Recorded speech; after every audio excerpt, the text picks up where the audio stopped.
Hello everyone, welcome to my official Tiwari channel. Today we are starting unit first, matrices. In this unit we will study types of matrix, inverse of a matrix, rank of a matrix, eigenvalue, eigenvector and the Cayley-Hamilton theorem. And we will cover the mathematics levels of the University of Lucknow with clear explanation, examples and exam oriented questions. So let's start today's topic. Unit first, जिसमें हमारा unit first का नाम है matrix, उसके इतने सारे topics cover किए गए हैं। सबसे पहले देखते हैं मैट्रिक्स की डिफिनीशन क्या है।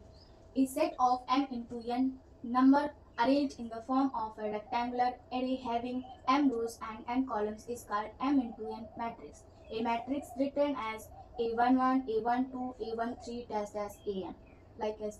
तो हम देखते हैं जहाँ a11 है मतलब कि 1 मतलब i होता है और 1 मतलब j, यहाँ i j मतलब ये हमारा a i j के फॉर्म में होता है। तो जो फर्स्ट वाला रो है और फर्स्ट वाला ये कॉलम, यहाँ 1 2 का मतलब है फर्स्ट रो सेकेंड कॉलम, 1 3 का मतलब है फर्स्ट रो थर्ड कॉलम, ऐसे हमारा a n तक होता है।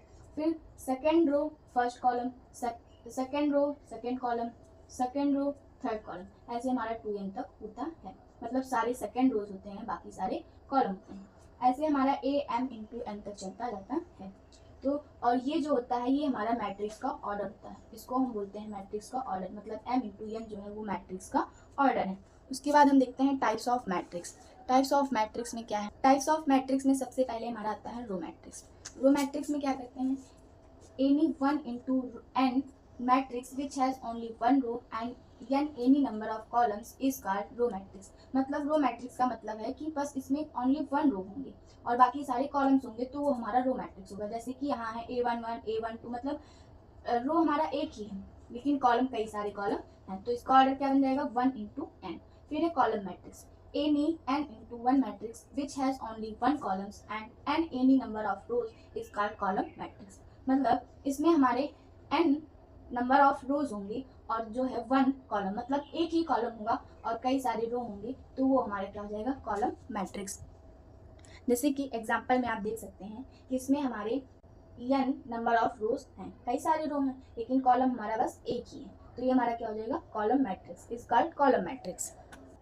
So next topic is square matrix. A square matrix is m into n, that is m equal to n, m number of rows and n number of columns is called square matrix। तो अगर हमारा order equal हो जाएगा, हमने देखा कि m into n जो होता है वो मैट्रिक्स का ऑर्डर होता है, तो अगर m इक्वल टू n हो जाएगा तो हमारा क्या बन जाएगा स्क्वायर मैट्रिक्स। तो हम देख रहे हैं कि एग्जांपल लिया हमने, तो हम देख रहे हैं कि कितने ऑर्डर्स के बन रहे हैं। तो first row second row third row, first column second column third column, यानी इसका वो जो बन रहा है वो 3 into 3 ऑर्डर्स का बन रहा है मैट्रिक्स। यहाँ हमने एक एग्जाम्पल और लिया, तो ये 2 into 2 2 क्रॉस 2 का बन रहा था मैट्रिक्स। तो ये इसके ऑर्डर इक्वल हैं, इसके भी ऑर्डर्स इक्वल हैं, मतलब क्या आ जाएगा ये स्क्वायर मैट्रिक्स है। उसके बाद में हमारा आता है जीरो मैट्रिक्स। जीरो मैट्रिक्स को हम नल मैट्रिक्स भी कहते हैं। If all the elements of a matrix is zero then it is called zero matrix और नल मैट्रिक्स। मतलब अगर हमारे मैट्रिक्स के सारे एलिमेंट जीरो हो जाएं तो वो हमारा जीरो मैट्रिक्स होगा। यहाँ हमने एग्जांपल में लिया 0 0 0, यानी 2 into 2 ऑर्डर्स का बन रहा था, सारे एलिमेंट जीरो हैं, तो मतलब ये जीरो मैट्रिक्स होगा, इसे हम नल मैट्रिक्स भी कहते हैं। नेक्स्ट टॉपिक है आइडेंटिटी। आइडेंटिटी मैट्रिक्स को हम यूनिट मैट्रिक्स भी कहते हैं, आप चाहे आइडेंटिटी कहें चाहे यूनिट कहें। A square matrix is said to be identity matrix if are diagonal 1 and other is 0, it is called identity matrix और यूनिट मैट्रिक्स। मतलब अगर हमारे मैट्रिक्स के सभी डायगोनल्स 1 हो जाएंगे तो ये हमारा यूनिट मैट्रिक्स होगा या फिर आइडेंटिटी मैट्रिक्स, और बाकी जितने बचे एलिमेंट्स हैं वो 0 हो जाएंगे तो ये हमारा यूनिट मैट्रिक्स होगा। ठीक है, एग्जाम्पल में हमने लिया कुछ इस तरह से। Next topic diagonal matrix. Diagonal matrix में देखिए क्या होता है, a square matrix is said to be diagonal matrix और डायगोनल एलिमेंट्स और non zero and other than element is zero. It means diagonal हमारे नॉन जीरो हों और बाकी के बच्चे एलिमेंट्स अगर जीरो हैं तो वो हमारा डायगोनल मैट्रिक्स होता है। एग्जाम्पल के लिए ये लिख सकते हैं, ये 3 into 3 ऑर्डर का मैट्रिक्स है, डायगोनल मैट्रिक्स है। Next topic is scalar matrix. A square matrix is said to be scalar matrix if element of the diagonal is same and other than diagonal is 0। मतलब इसमें सारे diagonal जो हैं वो same होने चाहिए, बाकी के सारे एलिमेंट्स 0 हों, तो ये हमारा क्या होता है स्केलर मैट्रिक्स। ये 3 क्रॉस 3 ऑर्डर का हमारा मैट्रिक्स है। Singular matrix में क्या होता है? If every element above or below the leading diagonal is zero, then matrix is called triangular matrix. There are two types of triangular matrix: upper and lower. Upper triangular matrix, a matrix having all the elements below leading diagonals is zero, then it is called upper triangular matrix. अगर diagonal matrix के नीचे के सारे elements zero हैं तो upper triangular matrix होगा. Lower triangular matrix, if every element above leading diagonals is zero, then it is called lower triangular matrix. Diagonal के ऊपर के सारे एलिमेंट्स जीरो हैं तो वो हमारा लोअर ट्रायंगुलर मैट्रिक्स होता है. It is called lower triangular matrix. Next topic symmetric matrix. A square matrix said to be a symmetric matrix if A equal to A का ट्रांसपोज, A of ट्रांसपोज. अगर example में हमें A equal to कोई matrix दी गई है, अब ये किस ऑर्डर की है तो एक रो है, एक दो तीन कॉलम हमारे पास, तो ये 1 into 3 ऑर्डर्स का बन रहा है. तो ट्रांसपोज में क्या होता है, मतलब ए दिया गया है और उसका अगर हम ट्रांसपोज करें, अगर कोई चीज़ हमें रो में दी गई और उसको हम कॉलम में चेंज करें तो वो हमारा होता है ट्रांसपोज. तो ए दिया गया था और ए का हमने ट्रांसपोज किया तो ये कॉलम में कन्वर्ट हो गया, यानी ये किसमें बन गया 3 into 1 ऑर्डर्स बन गया. तो ये होता है symmetric matrix. Skew symmetric matrix. A square matrix is said to be skew symmetric matrix if A equal to minus A transpose. हमने एग्जांपल में एक मैट्रिक्स दिया, कोई A मैट्रिक्स है, तो हम पहले इसका क्या करेंगे, A का ट्रांसपोज. A का ट्रांसपोज मतलब अगर कोई चीज़ रो में दी गई तो उसको कॉलम में कन्वर्ट कर देते हैं, कॉलम में है तो उसको रो में कन्वर्ट कर देते हैं. इसको हम क्या करेंगे, रो को कॉलम में, कॉलम को रो में कन्वर्ट करेंगे. पहले रो है, रो को हम किस में लेंगे, कॉलम में, जीरो आया, फिर है A है, फिर क्या है, फिर सेकेंड रो को सेकेंड कॉलम में शिफ्ट करेंगे, माइनस ए जीरो माइनस सी. उसके बाद में थर्ड रो को थर्ड कॉलम में कन्वर्ट करेंगे, माइनस बी सी और ये क्या है, ठीक है, ये बना ट्रांसपोज. अब क्या करेंगे, हमें बनाना है क्या, माइनस में लाना. माइनस लाना मतलब कि हम इसमें से माइनस को क्या करेंगे, कॉमन, इसमें माइनस को कॉमन करेंगे तो ये कुछ इस टाइप से बनेगा. माइनस कॉमन किया तो जीरो हो गया, यहाँ से हमने माइनस किया कॉमन किया, माइनस से बना, यहाँ से किया माइनस, यहाँ से माइनस कॉमन हुआ, ए बचा, यहाँ बी बचा, यहाँ से जीरो कोई फर्क नहीं पड़ता, सी है माइनस सी है, यहाँ सी है, यहाँ जीरो. ठीक, इस टाइप से ना ये माइनस आया तो यहाँ हमने ए का ट्रांसपोज किया था तो माइनस कॉमन किया. अब इस माइनस को हम इधर शिफ्ट कर लेते हैं तो ये बन गया क्या, माइनस ए का ट्रांसपोज.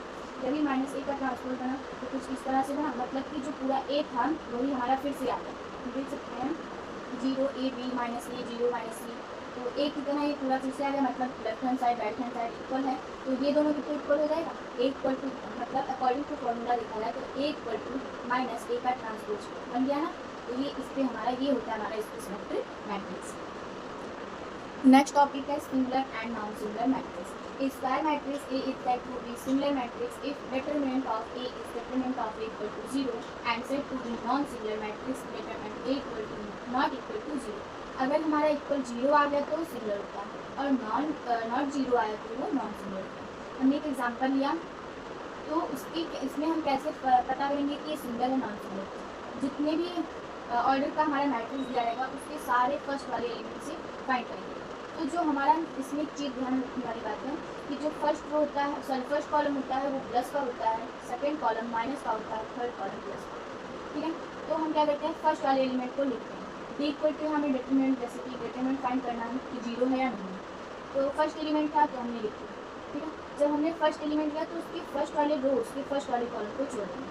तो हमने छोड़ दिया. बाकी के जो बचे हैं 2 3 4 6, इसमें क्या करते हैं, इन दोनों का मल्टीप्लाई करते हैं, माइनस लगा के इन दोनों का मल्टीप्लाई करते हैं. तो 2 into 6 12 माइनस 4 into 3 12, ठीक, ब्रैकेट क्लोज कर दिया. उसके बाद 2 लेंगे, 2 किसमें हमारा माइनस में आ रहा है तो यहाँ माइनस का 2 लिया. इस वाले जो एलिमेंट लेते हैं उसके रो और कॉलम को छोड़ देते हैं. तो ये छोड़ दिया, 1 6 बचा, 2 3, 1 6 का मल्टीप्लाई किया 6 आया, माइनस 2 3 का मल्टीप्लाई किया 6 आया, ब्रैकेट क्लोज. फिर 3 है, 3 हमारा प्लस में प्लस 3. उसके बाद में बचा कितना एलिमेंट लिया, 1 into 4 4 हुआ, माइनस 2 into 2 4 हुआ. इसको हमने सॉल्व किया तो डिटरमिनेंट हमारा 0, मतलब डिटरमिनेंट 0 मिला तो हमें पता चल रहा है कि ये कौन सा मैट्रिक्स है, singular matrix.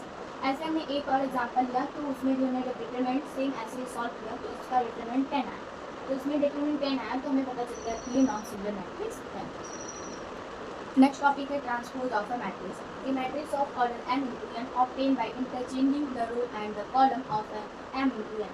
Matrix A is called the transpose of a matrix and it is denoted by A transpose or A transpose या A dash भी कर सकते हैं. तो इसमें क्या होता है कि ट्रांसपोज का मतलब है कि अगर m into n ऑर्डर में दिया गया तो उसको हम इंटरचेंज कर देंगे, एन इंटू एम ऑर्डर में कर देंगे तो हमारा ट्रांसपोज होता है। जैसे ए इक्वल टू रूल है ए इक्वल टू ए आई से एम इंटू एन ऑर्डर में दिया गया तो उसको हम एन इंटू एन में कर देंगे तो वो हमारा क्या होता है, ट्रांसपोज होता है। उसको हम ऐसे भी डिनोट कर सकते हैं या फिर ऐसे ए डैश से भी डिनोट कर सकते हैं। उसके बाद में है A equal to A B C, मतलब रो में दिया गया था तो एक ही रो था और एक 1 2 3 कॉलम थे तो 1 इंटू 3 ऑर्डर का बना, इसको हमने ट्रांसपोज किया तो ये कॉलम में चेंज हो गया, कॉलम में चेंज हो गया तो 3 इंटू 1 का हो गया, 3 इंटू 1 मतलब ऑर्डर चेंज हो गया, ये क्या हो गया, ट्रांसपोज हो गया। हम एक देख लेते हैं एग्जाम्पल, अगर कोई चीज़ हमें कॉलम में दी गई है 1 2 3, ये कितने का है, 3 इंटू 0 है, 1 2 3 0 है, 1 कॉलम है, इसको हम चेंज कर देते हैं, इसका ट्रांसपोज किया तो ये किसमें बन गया, ये कॉलम में रो में आ जाएगा, 1 हुआ 2 हुआ 3 हुआ, तो इसका ऑर्डर कितना हो गया 1 इंटू, मतलब ये किसका होगा, ये भी ट्रांसपोज हो गया, कॉलम में था रो में चेंज हो जाती है हमारा आंसर हो जाएगा, ये किसमें कन्वर्ट हुआ, मतलब ये ट्रांसपोज हो गया।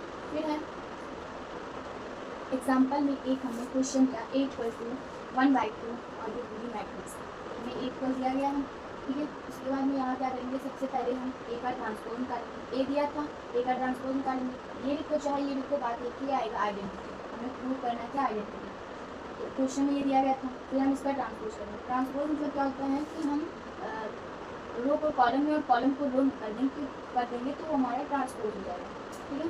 फिर ए निकल गया, ए का ट्रांसपोज निकल गया, मतलब इतना ए निकल गया, ए का ट्रांसपोज। अब कह रहा है इन दोनों को मल्टीप्लाई करेंगे तो हमने ए इंटू ए का ट्रांसपोज किया, मतलब मल्टीप्लाई करेंगे, चाहे ये लिखो चाहे ये लिखो, बात एक ही है। इक्वल टू 1/4 कैसे हुआ, अगर इसका मल्टीप्लाई करेंगे तो 1/4 आएगा। अब ये मैट्रिक्स इन दोनों मैट्रिक्स को हमने ऐसे ले दिया, उसको हमने इसका मल्टीप्लाई करना है। इसका मल्टीप्लाई कैसे होता है, 1/2 इंटू 1/2 1/4 हो गया। इसमें क्या करते हैं, फर्स्ट वाले रो को और सेकेंड वाले कॉलम का मल्टीप्लाई करके ऐड करते हैं, मतलब 1 इंटू 1 मल्टीप्लाई किया, ठीक 1 लिख दिया, 1 इंटू 1 था 1 लिख दिया, फिर सेकेंड वाले एलिमेंट को लेते हैं और कॉलम के सेकेंड एलिमेंट को लेते हैं, मल्टीप्लाई करते हैं, यानी 1 इंटू 1 1 हुआ 1 लिख दिया, फिर 1 इंटू 1 1 लिख दिया, फिर 1 इंटू 1 1 लिख दिया, बीच में सारे के क्या लगा देंगे, ऐड करते हैं, सबके प्लस लगता है, ठीक है, इतना लिख दिया। फिर क्या करते हैं, ये वाला कैसे आया, तो हम पहले वाले रो के साथ एक बार सबका मल्टीप्लाई करके ऐड कर देते हैं। तो अब फर्स्ट वाले रो से हम सेकंड वाले कॉलम को करेंगे, 1 इंटू 1 1 हुआ, 1 इंटू 1 यहाँ माइनस लगाते तो -1 लिख दिया, प्लस लगेगा नहीं माइनस लग जाएगा, फिर 1 इंटू 1 प्लस का 1 लिखा, फिर 1 इंटू -1 मतलब -1, फिर हमने सबको ऐड किया, जहाँ पे माइनस था वहाँ माइनस लगा दिया, कितना हो। फिर फर्स्ट वाले रो के साथ थर्ड कॉलम का मल्टीप्लाई करेंगे, 1 इंटू 1 1 इंटू 1 1 इंटू -1 फिर 1 इंटू -1 ठीक है। फिर ऐसे इसका हम इसके साथ कर देंगे, इस कॉलम के साथ, फिर ये लिख देंगे। फिर है सेकंड रो का सारे कॉलम के साथ मल्टीप्लाई करेंगे, ठीक है। फिर है थर्ड रो का सारे कॉलम के साथ मल्टीप्लाई करेंगे, फोर्थ रो का सारे कॉलम के साथ मल्टीप्लाई करेंगे, तो ये हमारा इस टाइप से है। लास्ट में हमें प्रूफ क्या करना रहता है, आइडेंटिटी, ठीक है।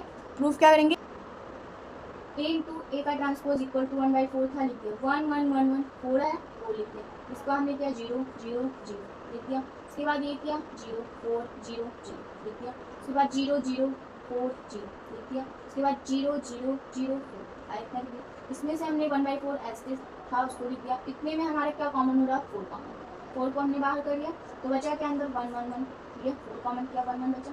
ये पूरा क्या बन गया हमारा, यहाँ 4 से 4 कैंसिल आउट हो गया। उसके बाद ये पूरा क्या बन गया, आइडेंटिटी मैट्रिक्स, डायगोनल 1 है बाकी सारे 0 है, तो आइडेंटिटी मैट्रिक्स। आइडेंटिटी मैट्रिक्स को लास्ट में क्या लिख सकते हैं, ए इंटू ए का transpose is equal to identity matrix, ये हमारा प्रूफ हो गया, मतलब आइडेंटिटी मैट्रिक्स आ गया तो ये हमारा ऑर्थोगोनल मैट्रिक्स होगा, ठीक है। लास्ट में प्रूफ हुआ तो उसको हम लिख देंगे इंटू ए का transpose equal to identity matrix, this is called orthogonal matrix.